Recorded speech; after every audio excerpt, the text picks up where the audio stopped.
I read 14 books in 23 minutes, and today I want to introduce you to this book right here.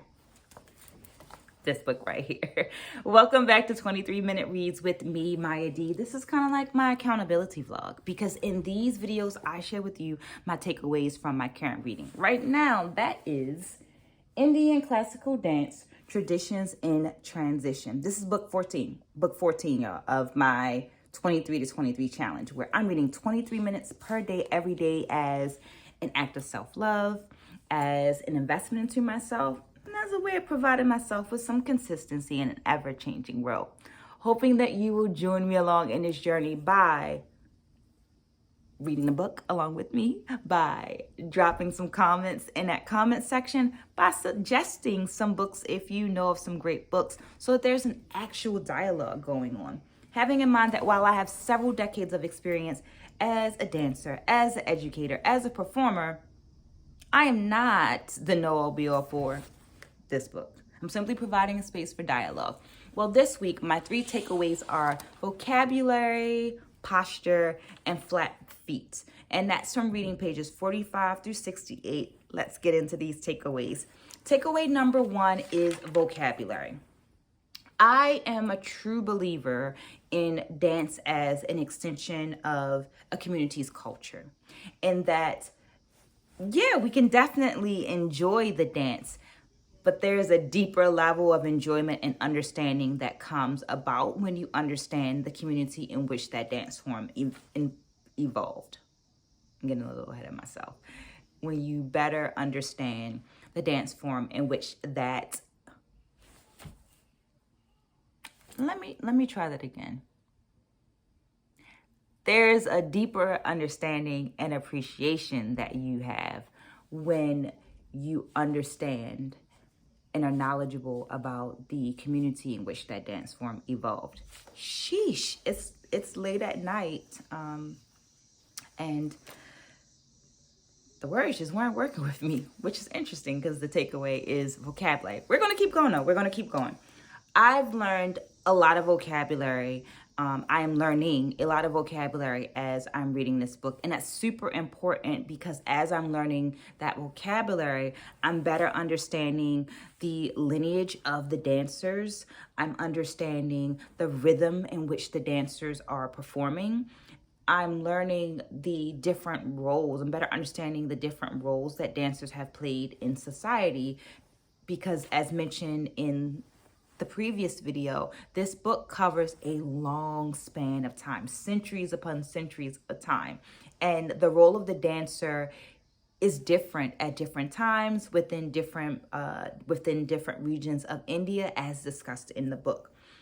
I'm loving the amount of exposure that I'm getting, but I'm also feeling encouraged to read another book after this, another book that speaks specifically to Indian dance forms, so that I'm continuing to get in exposure and engagement with the content, so that I can continue to have that better understanding of the content and of these dance forms. So, do you have any book suggestions?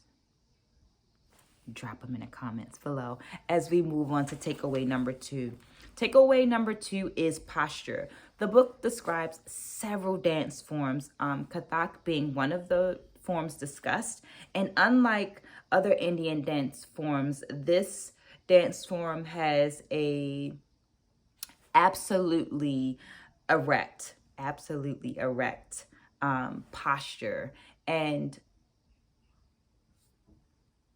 that's a newer development. I'm saying newer development, but newer being described as that absolutely erect posture is not found in depictions of the dance from the 14th and 15th century. So if we're thinking about some of the other classical Indian dance form, there's a bent knee with a turned out knee, for example, in Bharatanatyam.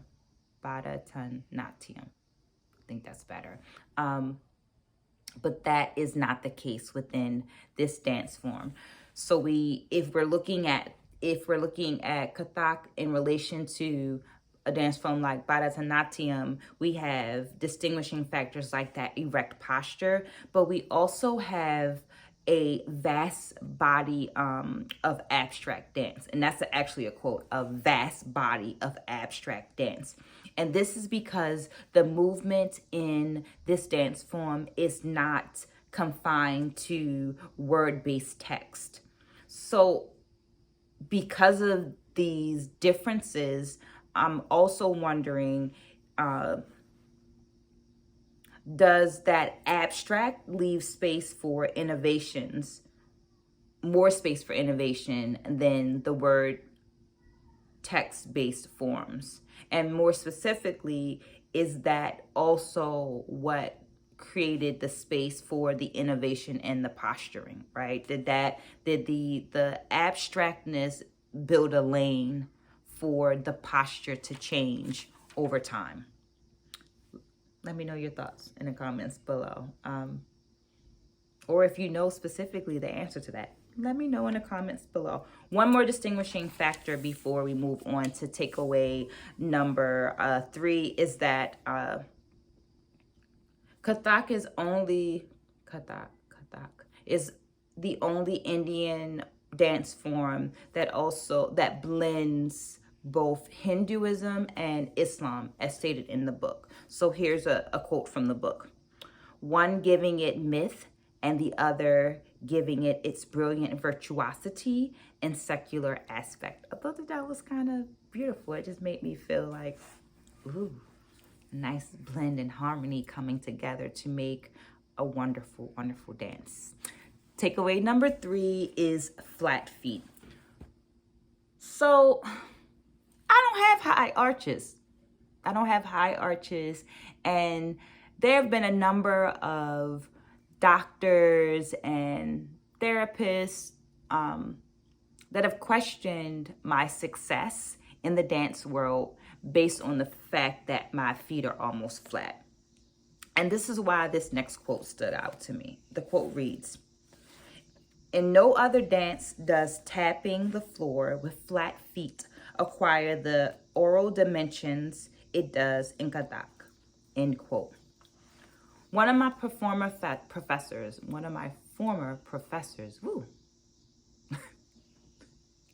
getting my words together. One of my former professors, Doug Hamby, used to say that a flat foot just means that you have more to work with. And it was nice to hear that because I'm someone that does not have that high arch. But I never really understood what that meant until reading this book and how it talked about the foot being used. In West African forms, which is my wheelhouse, right? My comfort zone. My foot is okay. I'm gonna just leave it. I'm gonna describe it like that. My foot is okay. But when I am practicing some other dance forms, ballet and modern and things like that, my foot has not always been the valuable one.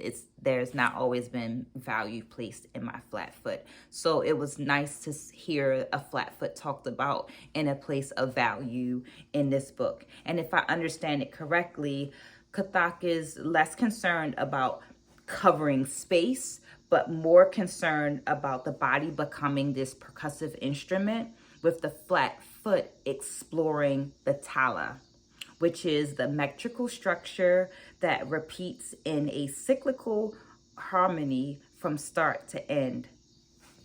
Woo! Did you see how I gave that vocabulary and the definition like that? I've been taking notes. The flat foot is used to create intricate rhythmic combinations within the rhythm. Everything has a value, and value will be different in different places. And this is the case that we see in dance forms also.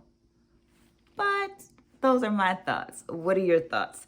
Let me know in the comments below, or you could just drop a book emoji or the word book so that I know that you are here with me. My name is Maya D. This has been 23 Minute Reads. Remember to like and subscribe if you found this video, if you liked it or found it interesting in any other kind of way. Thank you for staying to the end. Stay blessed. Have a good day. Spread a good word. And I'll see you again soon.